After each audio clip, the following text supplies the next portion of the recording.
ಸ್ನೇಹಿತರೆ ಎಲ್ರಿಗೂ ನಮಸ್ಕಾರ. ಮತ್ತೊಂದು ವಿಡಿಯೋಗೆ ತಮಗೆಲ್ಲರಿಗೂ ಸ್ವಾಗತ. ಸ್ನೇಹಿತರೆ, ಇವತ್ತಿನ ಈ ವಿಡಿಯೋದಲ್ಲಿ ಈ ಫಾರಂ ಕೋಳಿ ಮೊಟ್ಟೆಯಲ್ಲಿರುವಂಥ ಕ್ಯಾನ್ಸರ್ ಕಾರಕ ಅಂಶಗಳ ಬಗ್ಗೆ ನಾನು ಮಾಹಿತಿ ನೀಡ್ತಾ ಇದ್ದೀನಿ. ಆ ಕ್ಯಾನ್ಸರ್ ಕಾರಕ ಅಂಶಗಳು ಈ ಫಾರಂ ಕೋಳಿ ಮೊಟ್ಟೆಯಲ್ಲಿ ಯಾವ ರೀತಿ ಬಂತು, ಯಾವ ರೀತಿ ಟೆಸ್ಟ್ಗಳನ್ನ ಮಾಡಿದ್ರು, ಯಾರು ಟೆಸ್ಟ್ ಮಾಡಿದಂಥವ್ರು, ಪ್ರೆಸೆಂಟ್ ಸಿಚುವೇಶನ್ ಏನಿದೆ ಅನ್ನುವಂಥದ್ದನ್ನೆಲ್ಲ ಕಂಪ್ಲೀಟಾಗಿ ಮತ್ತು ಸೈಂಟಿಫಿಕ್ ಆಗಿ ಒಂದಷ್ಟು ಎಕ್ಸಾಂಪಲ್ಗಳನ್ನ ಕೊಡ್ತಾ ಇವತ್ತಿನ ಈ ವಿಡಿಯೋ ಸ್ಟಾರ್ಟ್ ಮಾಡೋಣ ಸ್ನೇಹಿತರೆ. ಬನ್ನಿ. ಸೊ ಫಸ್ಟ್ ಹೇಳ್ಬಿಡ್ತೀನಿ, ಇದು ಫಾರಂ ಕೋಳಿ ಮೊಟ್ಟೆ. ಇಲ್ಲಿಂದ ಕಾಣ್ತಾ ಇದೆಯಾ, ನಮ್ಮ ನಾಟಿ ಕೋಳಿ ಮೊಟ್ಟೆ ಅಲ್ಲ, ಫಾರಂ ಕೋಳಿ ಮೊಟ್ಟೆ, ಕನ್ಫ್ಯೂಸ್ ಆಗಬೇಡಿ. ಸೊ ಫಾರಂ ಕೋಳಿ ಮೊಟ್ಟೆಲೇ ಇದನ್ನು ಐಡೆಂಟಿಫೈ ಮಾಡಿರುವಂಥದ್ದು ಸ್ನೇಹಿತರೆ. ಟ್ರಸ್ಟಿಫೈಡ್ ಅಂದ್ಬಿಟ್ಟು ಒಂದು ಯೂಟ್ಯೂಬ್ ಚಾನಲ್ ಇದೆ. ಸೊ ನಮ್ಮಂಗೆ ಅವರು ಒಬ್ಬ ಯೂಟ್ಯೂಬರ್ಸು, ನಾವು ಚಿಕ್ಕ ಯೂಟ್ಯೂಬ್ ಚಾನಲ್ ನಮ್ಮದು, ಅವ್ರದ್ದು ದೊಡ್ಡ ಯೂಟ್ಯೂಬ್ ಚಾನಲ್. ಆ ಟ್ರಸ್ಟಿಫೈಡ್ ಅನ್ನುವಂಥ ಒಂದು ಯೂಟ್ಯೂಬ್ ಚಾನಲ್ ಅವ್ರ ಕೆಲಸ ಏನಂತಂದರೆ, ಸೊ ಒಂದಷ್ಟು ಜನ ಅವರ ಸಬ್ಸ್ಕ್ರೈಬರ್ಸು, ಫಾಲೋವರ್ಸ್ ಎಲ್ಲ ಕಮೆಂಟ್ ಮಾಡ್ತಿರ್ತಾರೆ, ಸರ್ ಈ ಫುಡ್ ಪ್ರಾಡಕ್ಟ್ನ ಟೆಸ್ಟ್ ಮಾಡಿ ಅದರಲ್ಲಿ ಏನೆಲ್ಲ ಅಡ್ವಾಂಟೇಜಸ್ ಇದೆ, ಏನು ಕೆಮಿಕಲ್ಸ್ ಇದೆ, ಏನು ಡಿಸ್ಅಡ್ವಾಂಟೇಜಸ್ ಇದೆ ಅನ್ನೋದನ್ನೆಲ್ಲ ತಿಳಿಸಿ ಅನ್ನುವಂಥದ್ದನ್ನು ಅವ್ರಿಗೆ ಕಮೆಂಟ್ ಮಾಡಿ ಫಾಲೋವರ್ಸು, ಸಬ್ಸ್ಕ್ರೈಬರ್ಸ್ ಹೇಳ್ತಿರ್ತಾರೆ. ಅವರು ಕೂಡ ಅದನ್ನು ಟೆಸ್ಟ್ಗಳಿಗೆ ಲ್ಯಾಬ್ಗಳಿಗೆ ಕಳಿಸ್ತಿರ್ತಾರೆ. ಈ ಬಾರಿ ಒಂದು ಕಂಪ್ನಿಯ ಇಕ್ಯೂಸ್ ಅನ್ನುವಂಥ ಮೊಟ್ಟೆ ಕಂಪ್ನಿ, ಸೊ ಈ ಕಂಪ್ನಿಯ ಮೊಟ್ಟೆಗಳನ್ನ ಲ್ಯಾಬ್ಗೆ ಕಳಿಸಿದ್ರೆ, ಈ ಮೊಟ್ಟೆ ಕಂಪ್ನಿಯವರು ಏನಂತ ಕ್ಲೈಮ್ ಮಾಡೋದಂತಂದರೆ, ಬೇರೆ ಕೋಳಿ ಮೊಟ್ಟೆಗಳಿಗಿಂತ, ನಾಟಿ ಕೋಳಿ ಎಲ್ಲ ಫಾರಂ ಕೋಳಿ, ಬೇರೆ ಎಲ್ಲ ಫಾರಂ ಕೋಳಿ ಮೊಟ್ಟೆಗಳಿಗಿಂತ ನಮ್ಮ ಫಾರಂ ಕೋಳಿ ಮೊಟ್ಟೆಗಳಲ್ಲಿ ಅತಿ ಹೆಚ್ಚು ಪ್ರೋಟೀನ್ಸ್ ಇದೆ ಅಂದ್ಬಿಟ್ಟು ಹೇಳುವಂಥದ್ದು. ಅದೇ ರೀತಿ ಅವರು ಅತಿ ಹೆಚ್ಚಾಗಿ ಅಮೌಂಟ್ ತಗೋತಾರೆ. ಈಗ ಬೇರೆ ಮೊಟ್ಟೆಗಳೆಲ್ಲ 6.5, 7 ರೂಪಾಯಿ, 8 ರೂಪಾಯಿ ಇತ್ತು ಅಂತಂದರೆ ಅವರು 12 ರೂಪಾಯಿ, 13 ರೂಪಾಯಿ ಆ ರೀತಿ ಎಲ್ಲ ತಗೊಳ್ತಾರೆ ದುಡ್ಡನ್ನ. ಅದನ್ನು ನಾನು ಯಾವಾಗಲೂ ತಗೊಂಡಿಲ್ಲ. ಏನಕ್ಕೆ ಅಂದರೆ ನಮ್ಮ ಹಳ್ಳಿಗಳಲ್ಲಿ ಈ ಕಂಪ್ನಿಯ ಎಗ್ಸ್ ಸಿಗೋಲ್ಲ, ನಮ್ಮದು ಲೋಕಲ್ ಎಗ್ಸೇ ಸಿಗುವಂಥದ್ದು.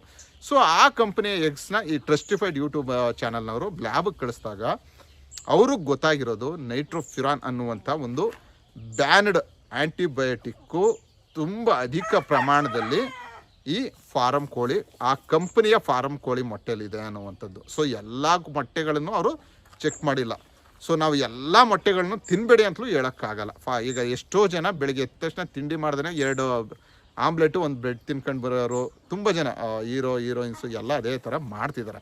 ಸೊ ನಾವು ಒಂದೇ ಸರಿ ಎಲ್ಲ ಫಾರಂ ಕೋಳಿ ಮೊಟ್ಟೆಗಳನ್ನು ತಿನ್ನೋದನ್ನು ಸ್ಟಾಪ್ ಮಾಡಿ ಅನ್ನುವಂಥದ್ದು ಸರಿಯಲ್ಲ. ಆಮೇಲೆ ತುಂಬ ಜನ ಯೂಟ್ಯೂಬರ್ಸು, ಫೇಸ್ಬುಕ್ಕು, ಇನ್ಸ್ಟಾಗ್ರಾಮಲ್ಲಿ ವ್ಯೂಸ್ ಹೋಗಲಿ ಅಂದ್ಬಿಟ್ಟು ಆ ರೀತಿ ಒಂದು ಸ್ಪ್ರೆಡ್ ಮಾಡ್ತಿದ್ದಾರೆ, ಅದು ಸರಿಯಿಲ್ಲ. ಅವ್ರು ಚೆಕ್ ಮಾಡಿರುವಂಥದ್ದು ಇಕೋಸ್ ಅನ್ನುವಂಥ ಈ ಎಗ್ ಕಂಪ್ನಿಯವರ ಎಗ್ಸನ್ನು. ಸೊ ಅದರಲ್ಲಿ ಈ ನೈಟ್ರೋಫ್ಯುರಾನ್ ಅಂತ ಏನು ಆ್ಯಂಟಿಬಯೋಟಿಕ್ಗಳಿದೆಯಲ್ಲ, ಅದು ತುಂಬ, ಅದನ್ನು ಎಷ್ಟು ಅದು ನಮ್ಮ ಬಾಡಿಗೆ ಕ್ಯಾನ್ಸರ್ನ ಕಾಸ್ ಮಾಡುವಷ್ಟು ಪ್ರಮಾಣದಲ್ಲಿ ಇದೆ ಅನ್ನುವಂಥದ್ದು ಲ್ಯಾಬ್ ಟೆಸ್ಟ್ ರಿಪೋರ್ಟ್ಗಳಲ್ಲಿ ಬಂದಿದೆ. ಸರಿ, ಇದನ್ನು ನಿಮ್ಗೊಂದು ಎಕ್ಸಾಂಪಲ್ ಸಮೇತ ನಾನು ತುಂಬ ಹಳೆ ವಿಡಿಯೋಗಳಲ್ಲಿ ತಿಳಿಸಿದ್ದೀನಿ. ಇವತ್ತು ಈ ಇಮೇಜಲ್ಲಿ ತೋರಿಸ್ತೀನಿ.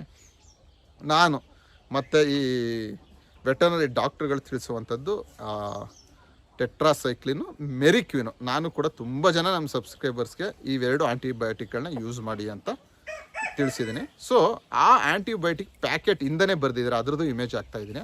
ನೀವು ಒಂದು ಸರಿ ಈ ಆ್ಯಂಟಿಬಯೋಟಿಕ್ನ ನಿಮ್ಮ ಕೋಳಿ, ಕುರಿ, ಮೇಕೆ, ಹಸುಗಳು ಕೊಟ್ಟರೆ ಹಾಲು ಮತ್ತು ಮೊಟ್ಟೆ, ಇಲ್ಲಿ ತೋರಿಸ್ತಾ ಇದ್ದೀನಿ ನೋಡಿ ಇಮೇಜಲ್ಲಿ, ಹಾಲು ಮತ್ತು ಮೊಟ್ಟೆಯನ್ನು 7 ಡೇಸ್ ಯೂಸ್ ಮಾಡಬಾರ್ದು. ನೀವು ಮೀಟು ಎಲ್ಲ ಯೂಸ್ ಮಾಡಬೇಕಾದ್ರೆ 28 ದಿನ ಬಿಟ್ಟೆ ಯೂಸ್ ಮಾಡಬೇಕು ಈ ಆ್ಯಂಟಿಬಯೋಟಿಕ್ಗಳನ್ನ ಕೊಟ್ಟು ಅನ್ನುವಂಥದ್ದನ್ನು ಕ್ಲಿಯರಾಗಿ ಆ ಆ್ಯಂಟಿಬಯೋಟಿಕ್ಕು ಪ್ಯಾಕೆಟ್ ಮೇಲೆ ಹಿಂದೆನೇ ಮೆನ್ಷನ್ ಮಾಡಿದ್ದಾರೆ. ಸೊ ಇವ್ರೇನು ಮಾಡಿದ್ದಾರೆ, ಬ್ಯಾನ್ಡ್ ಆ್ಯಂಟಿಬಯೋಟಿಕ್ನ ತೆಗೆದು ಆ ಕೋಳಿಗಳು ತಿನ್ನುವಂಥ ಫೀಡ್ಗೆ ಮಿಕ್ಸ್ ಮಾಡಿದ್ದಾರೆ. ಕೋಳಿಗಳು ತಿಂದಿದೆ, ಕೋಳಿಯಿಂದ ಅದು ಮೊಟ್ಟೆಗೆ ಬಂದಿದೆ, ಮೊಟ್ಟೆಯಿಂದ ಈಗ ಲ್ಯಾಬ್ ರಿಪೋರ್ಟ್ಗೆ ಆ ನೈಟ್ರೋಫ್ಯುರಾನ್ ಅನ್ನುವಂಥ ಒಂದು ಆ್ಯಂಟಿಬಯೋಟಿಕ್ಕು, ಕ್ಯಾನ್ಸರ್ ಕಾಸಿಂಗ್ ಆ್ಯಂಟಿಬಯೋಟಿಕ್ಕು ಬಂದಿದೆ. ಸರಿ, ಅವರು ಲ್ಯಾಬಲ್ಲೆಲ್ಲ ಟೆಸ್ಟ್ ಮಾಡಿದ್ರು, ಇದರಲ್ಲಿ ನೈಟ್ರೋಫ್ಯುರಾನ್ ಇದೆ ಅನ್ನುವಂಥದ್ದು ಗೊತ್ತಾಯಿತು ಆ್ಯಂಟಿಬಯೋಟಿಕ್. ಇದು ಯಾವ ರೀತಿ ಕ್ಯಾನ್ಸರ್ ಕಾಸ್ ಮಾಡುತ್ತೆ ಅಂತಂದರೆ ಸ್ನೇಹಿತರೆ, ಆ ಆ್ಯಂಟಿಬಯೋಟಿಕ್ನ ಏನಕ್ಕೆ ಬ್ಯಾನ್ ಮಾಡಿದ್ರು ಅಂತಂದರೆ ಸ್ನೇಹಿತರೆ, ಅವು ಕೋಳಿಗಳಲ್ಲಿ ಮತ್ತು ಹಸು, ಮೇಕೆಗಳಿಗೆ ಯಾವುದಕ್ಕೆ ಆ್ಯಂಟಿಬಯೋಟಿಕ್ನ ನೀಡ್ತಾ ಇದ್ರಲ್ಲ, ಅದನ್ನು ಬ್ಯಾನ್ ಮಾಡಿರುವಂಥ ಆ್ಯಂಟಿಬಯೋಟಿಕ್ಗಳನ್ನ ನೀಡ್ತಾ ಇದ್ರಲ್ಲ, ಅವುಗಳಿಗೆ ಕ್ಯಾನ್ಸರ್ ಬಂದು, ಸರಿ ಇದು ಏನು ಮಾಡ್ತಾಯಿದೆ, DNA ಚೇಂಜ್ ಮಾಡುತ್ತೆ ಅದು. ಸೊ ನಾನು ತಳಿಶಾಸ್ತ್ರ ವಿದ್ಯಾರ್ಥಿ ಅಲ್ಲ, ವಿದ್ಯಾವಂತ. ತಳಿಶಾಸ್ತ್ರ ಇದರಲ್ಲಿ DNA ಮ್ಯೂಟೇಷನ್ನು ಇವೆಲ್ಲ ಗೊತ್ತಿದೆ. ಸೊ ಕ್ಯಾನ್ಸರ್, ಕಾರ್ಸಿನೋಜೆನ್, ನೆಕ್ಸ್ಟ್ ಏನು ಮ್ಯೂಟೇಷನ್ ಅನ್ನುವಂಥದ್ದೇ ಕ್ಯಾನ್ಸರು. ಸೊ ಕಾರ್ಸಿನೋಜೆನ್ನು ಏನು ಮಾಡುತ್ತೆ, DNA ಮ್ಯೂಟೇಷನ್ ಮಾಡುತ್ತೆ. ಸೊ DNA ಸ್ಟ್ರಕ್ಚರಲ್ಲಿ ಮತ್ತು ಅದನ್ನೆಲ್ಲ ಚೇಂಜ್ ಮಾಡಿ ನೆಕ್ಸ್ಟ್ ಲೆವೆಲ್ಲು ಅದು ಕ್ಯಾನ್ಸರ್ ಆಗಿ ಆ ಸೆಲ್ಲು ಚೇಂಜ್ ಆಗೋ ಥರ ಮಾಡುತ್ತೆ. ಸೊ ಈ ಆ್ಯಂಟಿಬಯೋಟಿಕ್ನ ಕೊಟ್ಟಂಥ ಕೋಳಿಗಳು ಮತ್ತು ಮೇಕೆ, ಹಸುಗಳಿಗೆ ಇವು ಕ್ಯಾನ್ಸರ್ ತರುತ್ತೆ ಈ ಆ್ಯಂಟಿಬಯೋಟಿಕ್ಕು ಅನ್ನುವಂಥ ಒಂದು ಉದ್ದೇಶದಿಂದ ಬ್ಯಾನ್ ಮಾಡಿದ್ದಾರೆ. ಈಗ ಅದು ಮೊಟ್ಟೆಗೆ ಬಂದಿದೆ, ಮೊಟ್ಟೆಯಿಂದ ನೆಕ್ಸ್ಟು ನಮ್ಮ ಬಾಡಿಗೆ ಹೋಗುತ್ತೆ, ನಮ್ಮ ಬಾಡಿಯಲ್ಲಿ ಕ್ಯಾನ್ಸರ್ ಬರುವಂಥದ್ದು ಕನ್ಫರ್ಮ್ ಆಗಿದೆ. ಬಟ್ ಇದನ್ನು ಹ್ಯೂಮನ್ ಟ್ರಯಲ್ಸ್ ಮಾಡಿಲ್ಲ ಅನ್ನುವಂಥದ್ದು ಒಂದಷ್ಟು ಡಾಕ್ಟ್ರುಗಳ ವಾದ. ಸೊ ಡಾಕ್ಟ್ರುಗಳೇ ನಾನು ಹೇಳುವಂಥದ್ದು ಹ್ಯೂಮನ್ಸ್ ಟ್ರಯಲ್ ಮಾಡೋಕ್ಕಾಗಲ್ಲ. ಕೋಳಿಗಳಿಗೆ ಆಯುಸ್ ಕಡಿಮೆ, ನಮಗೆ 100 ವರ್ಷ. ಸೊ ಎಷ್ಟೋ ಜನ ಲೇಡೀಸು ಒಂದು ಸಿಗರೇಟ್ ಸೇಯಲ್ಲ, ಒಂದು ಡ್ರಿಂಕ್ಸ್ ಮಾಡಲ್ಲ, ಆದರೂ ಕ್ಯಾನ್ಸರ್ ಬಂದಿದೆ 45 ವರ್ಷ 35 ವರ್ಷಕ್ಕೆ ಅಂತಂದರೆ. ಸೊ ಇವೆಲ್ಲ ರೀಸನ್ ಇರುತ್ತೆ. ಇವನ್ನೆಲ್ಲ ಮಾಡಬೇಕಾಗಿರುವಂಥವ್ರು ಗೋರ್ಮೆಂಟ್ ಅವರು. ಅಟ್ಲೀಸ್ಟ್ ಪ್ರತಿನಿತ್ಯ ನೀವು ಮೊಟ್ಟೆಗಳನ್ನ ಮೀಟ್ನ ಎಲ್ಲ ಚೆಕ್ ಮಾಡಿ ಅಂತ ನಾನು ತಿಳ್ಸೋಕೆ ಇಷ್ಟಪಡಲ್ಲ. ತಿಂಗಳಿಗೊಂದ್ಸರಿ ಈ ರೀತಿ ಮಾಡಿದ್ರೆ ಆ ಕಂಪ್ನಿಯವರು ಸ್ವಲ್ಪ ಎತ್ತೆಚ್ಕೋತಾರೆ. ಏನಕ್ಕೆ ಯೂಸ್ ಮಾಡಿದ್ರು ಅವ್ರ ಮೇಲೆಲ್ಲ ಕೋಟ್ಯಾಂತರ ರೂಪಾಯಿ ಫೈನ್ ಮಾಡಿ ಆ ಕಂಪ್ನಿನೆಲ್ಲ ಬ್ಯಾನ್ ಮಾಡಿ ಏನಕ್ಕೆ ನೀವು ಯೂಸ್ ಮಾಡಿದ್ರೆ ಆ್ಯಂಟಿಬಯೋಟಿಕ್ಕು. ಸೊ ಅದು ಮಾಡಲ್ಲ ನೀವು. ಒಂದಷ್ಟು ದಿನ ಆದಮೇಲೆ ಅವ್ರ ಹತ್ರ ಒಂದಷ್ಟು ಸಮಥಿಂಗ್ ಬಾಯ್ಬಿಟ್ಟು ಹೇಳೋಂಗಿಲ್ಲ ಇವೆಲ್ಲ ಹೇಳ್ಕೊಂಡು ಈ ಮ್ಯಾಟ್ರನ್ನ ಮುಚ್ಚಾಕಿ, ಸರಿ ನಾವು ಇವಾಗ ಆ ಆ್ಯಂಟಿಬಯೋಟಿಕ್ನ ಯೂಸ್ ಮಾಡ್ತಾ ಇಲ್ಲ ಅಂತ ಒಂದು ಪ್ರೂಫ್ ಓಡಿಸ್ಕೊಂಡು ಅದೇ ರೀತಿ ಇನ್ನೊಂದಷ್ಟು ಮೊಟ್ಟೆಗಳನ್ನ ತಂದು ಲ್ಯಾಬಲ್ಲಿ ಟೆಸ್ಟ್ ಮಾಡಿ ಈ ಮೊಟ್ಟೆಯಲ್ಲಿ ಯಾವುದೇ ರೀತಿಯಾದಂಥ ಆ್ಯಂಟಿಬಯೋಟಿಕ್ ಇಲ್ಲ ಅಂದ್ಬಿಟ್ಟು ಒಂದಿನ ನ್ಯೂಸ್ ಪೇಪರು ಮತ್ತು ಟಿ ವಿ ಚಾನಲ್ಗಳ ಸ್ಪ್ರೆಡ್ ಮಾಡಿ ಮತ್ತೆ ಸೇಲ್ ಮಾಡ್ತೀರ. ಸೊ ನಿಮಗೆ ಬೇಕಾದಂಥ ಆಹಾರನ ನೀವೇ ಉತ್ಪತ್ತಿ ಮಾಡ್ಕೋಬೇಕು. ಕೈ ತೋಟಗ ಮಾಡಿ ಒಂದಷ್ಟು ಸಿಂಪಲ್ ವೆಜಿಟೇಬಲ್ಸ್ ಬೆಳೆಸ್ಕೊಳ್ಳಿ. ನಿಮ್ಮ ಮಕ್ಕಳಿಗೆ ಇದ್ರ ಬಗ್ಗೆ ತಿಳಿಸ್ಕೊಡಿ ಅನ್ನುವಂಥದ್ದೇ ನನ್ನ ಉದ್ದೇಶ. ಸೊ ನಾನು ಇದನ್ನೆಲ್ಲ ತಿಳಿದೇ ನಾವು ಆವಾಗಲೇ ಒಂದು 6-7 ವರ್ಷದಲ್ಲೇ ನಾನು ನಾಟಿ ಕೋಳಿಗಳನ್ನ ಸಾಕೋಕ್ಕೆಲ್ಲ ಸ್ಟಾರ್ಟ್ ಮಾಡಿದ್ದು. ತುಂಬ ಜನ ಇದು ನನ್ನ ಎದುರಿಗೆ ಅಂದಿದ್ದಾರೆ, ಏನು ಓದಿದ್ಯಾ, ಓದ್ಬಿಟ್ಟು ಏನಕ್ಕೆ ನಾಟಿ ಕೋಳಿಗಳನ್ನೆಲ್ಲ ಸಾಕ್ತೀಯ ಅಂತ. ಸೊ ನಮ್ಮ ಹತ್ರ ಒಂದು ಜಾಸ್ತಿನೇ ಇದೆ, ಜಮೀನೆಲ್ಲ ತುಂಬಾ ಇದೆ. ಆದರೂ ಕೂಡ ಇನ್ನೊಬ್ರಿಗೆ ನಾವು ಮಾದರಿಯಾಗಿರಬೇಕು ಅನ್ನುವಂಥದ್ದೇ ನನ್ನ ಉದ್ದೇಶ. ಈಗಲೂ ಒಂದು ವಿಡಿಯೋ ತೋರಿಸ್ತಾ ಇದ್ದೀನಿ ನೋಡಿ, ನಮ್ಮ ಸ್ನೇಹಿತರು ಫಾರಮ್ಗೆ ಹೋಗಿದ್ದೆ ಬೆಳಿಗ್ಗೆ. ಸೊ ಅವರು ನನ್ನನ್ನು ನೋಡಿ ಫಾರಮ್ ಸ್ಟಾರ್ಟ್ ಮಾಡಿದ್ದಾರೆ ಅನ್ನುವಂಥದ್ದಕ್ಕಿಂತ ಅವರು ನಾನು ಫಸ್ಟ್ ಮಾಡಿದ್ದೆ, ಅವರು ಹೇಳ್ತಾನೆ ಇದ್ರು ಈ ರೀತಿ ಮಾಡ್ಬೇಕಂತೀನಿ ಸರ್ ಫಾರಮ್ ಅಂತ. ಈಗ ಈ ರೀತಿ ಮಾಡಿದ್ದಾರೆ, ಬಟ್ ಅವರು ಜಾಸ್ತಿ ಪ್ರಮಾಣದಲ್ಲಿ ಮಾಡಿದ್ದಾರೆ, ನಾನು ಜಾಸ್ತಿ ಪ್ರಮಾಣದಲ್ಲಿ ಮಾಡಿಲ್ಲ. ನಾನು ಇನ್ನೊಬ್ಬರಿಗೆ ಗೈಡೆನ್ಸ್ ಕೊಡೋಕ್ಕೋಸ್ಕರ ಕಡಿಮೆ ಪ್ರಮಾಣದಲ್ಲೇ ಮಾಡಿರುವಂಥದ್ದು. ನಾನು ಕೋಳಿನ ಸಾಕಿದಂಥ ಉದ್ದೇಶ ಇದೇನೆ. ಈ ಫಾರಮ್ ಕೋಳಿ ಮೀಟು, ಫಾರಮ್ ಕೋಳಿ ಮೊಟ್ಟೆ ಅತಿ ಹೆಚ್ಚು ಪಾಯ್ಸನಸ್ಸು.